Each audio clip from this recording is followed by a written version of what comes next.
ایک مجذوب وہ راستے میں بیٹھ کر کیا کہتا ہے؟ عید کٹا۔ اب ہر بندہ اس کو جواب دیتا کہ یہ مجذوب پاگل ہے، دیوانہ ہے، ہر بندہ یہی کہتا کہ پچھلے دنوں تو عید گزری ہے اور تیرا سوال یہی ہے عید کٹا۔ وہاں سے حضرت خواجہ غلام فرید کوٹ مٹھن والے گزرے، اللہ کے ولی گزرے، درویش گزرے، اور اس مجذوب کی آواز سنی، وہ یہ کہہ رہا تھا عید کٹا۔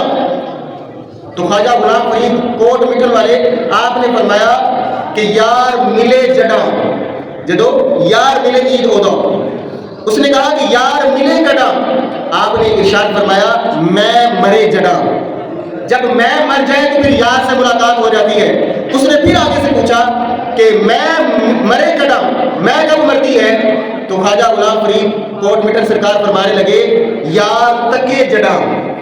جب یار تک لے، یار دیکھ لے، جب حضور کی نگاہ کرم نصیب ہو جائے یا کامل مرشد کی نگاہ کرم نصیب ہو جائے تو اس وقت میں مر جاتی ہے، اور جب میں مرتی ہے یار کا دیدار ہو جاتا ہے۔